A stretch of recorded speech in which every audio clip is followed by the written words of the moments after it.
Good morning. সকাল সকাল আমরা একদম স্নান করে রেডি, বুটু রেডি, বুটুর বাবা, বুটুর মামা এখন চললাম সাইট সিন করতে।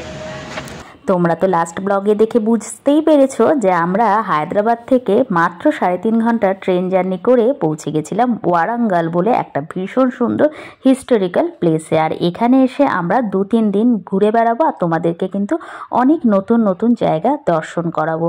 কিছু কিছু জায়গা এরকমই ভীষণ পপুলার, বাট আমাদের জানা নেই হয়তো। আমরা এখন চলে এসেছি ওয়ারাঙ্গাল ফোর্টে। পুরো জায়গাটা ঘুরে দেখাই তোমাদেরকে। অনেকটা না হাম্পির মতন, কিন্তু এর মধ্যে একটা নতুনত্ব জিনিস আছে। দেখো চারদিকে অনেক কটা গেট আছে, একটা, ওদিকে 2, 3, 4, অনেক কটা গেট। আর এখান থেকে আমরা ঢুকলাম।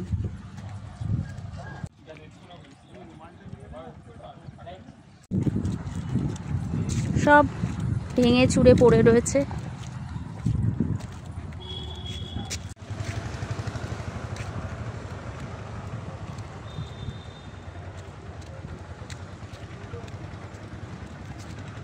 যখন এগুলো ঠিকঠাক ছিল তখন কতটাই না সুন্দর ছিল জায়গাটা। এখন মানে অর্ধেক অনেক কিছু ভেঙে রয়েছে। হ্যাঁ, এখন সব ধ্বংসাবশেষ পড়ে রয়েছে, তাতেও কিন্তু অপূর্ব লাগছে জায়গাটা। না, গণেশ মূর্তি, গণেশের মূর্তি বসানো। বিশাল এরিয়া নিয়ে, কিন্তু অনেকটা টাইম এখানে কাটানো যাবে আরামসে। এখানে না সিঙ্গেল স্টোনের নন্দী দেখো, একটাই পুরো পাথর দিয়ে না এটা বানানো, কি সুন্দর।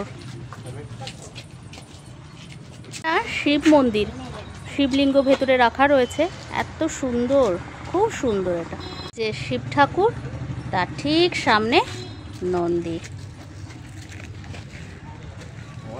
এরকমই না, এখানে 4টে গেট রয়েছে এই ওয়ারাঙ্গাল ফোর্টে। এটা কিন্তু বিকেলবেলাও খোলা থাকে, আর তখন না চারদিক থেকে লাইট টাইট পড়লে ভীষণ সুন্দর লাগবে এই এরিয়াটা পুরোটা। কিভাবে ভেঙে পড়ে রয়েছে, খারাপও লাগে।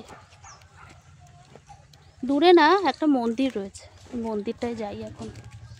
এইসবের ওপর দিয়ে হেঁটে যাচ্ছি, হেঁটে ওই দিকের মন্দিরটায় যাব।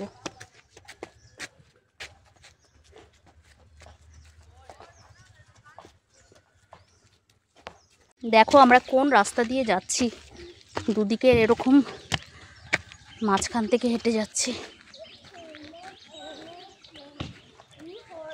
উপর থেকে কি সুন্দর লাগছে জায়গাটা।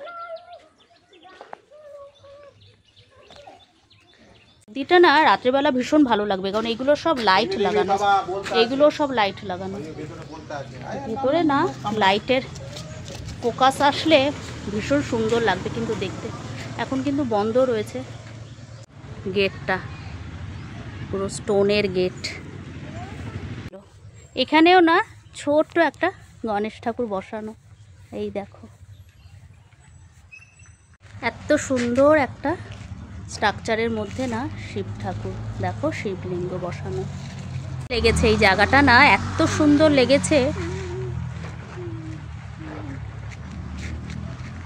সামনেই নন্দী, আর পুরো জায়গাটা কি সুন্দর, সত্যি অপূর্ব লাগছে, অপূর্ব।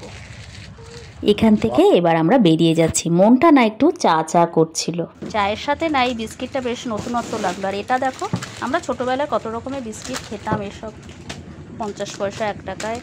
আগে ছিলাম এই ওয়ারাঙ্গাল ফোর্টে, আর এখান থেকে বেরিয়েই না এই রোড দিয়ে একটুখানি হাঁটলেই 1-2 মিনিটের হাঁটা পথ, এখানে একটা পার্ক রয়েছে, সেখানে কিছুটা টাইম একটু স্পেন্ড করি, কারণ এখন এত রোদ আর গরম। আজ ছোটোর মধ্যে এই ওয়ারাঙ্গাল ফোর্টের ব্লগটাই তোমাদের সাথে শেয়ার করলাম। এরপরে নেক্সট যে জায়গাটায় আমরা যাব সেটার জন্য নতুন করে একটা ব্লগ আনবো। আর জানো তো, এই সব জায়গায় আসলে একটা কথাই মনে হয়, মানুষ বানাতে না পারুক, জিনিসগুলো যারা বানিয়েছে সেই জিনিসগুলোকে সম্মান দিয়ে রেখে দেওয়া উচিত। সেগুলো কিভাবে এরা ধ্বংস করে গেছে সেটা নিজের চোখে না দেখলে বিশ্বাস হবে না। এইসব জায়গায় আসলে সত্যিই মনে হয়, যখন নতুন ছিল জায়গাটা কতটাই না সুন্দর ছিল। ছিল। আমাদের জন্য পড়ে আছে এই ধ্বংসাবশেষ, আমরা তার মধ্যেও না নতুন করে নতুন সেই জায়গাটাকে আমরা আবিষ্কার করার চেষ্টা করি নিজেদের মনের কল্পনায়। তো কেমন লাগলো এই ব্লগটা তোমরা অবশ্যই জানিও। টাটা।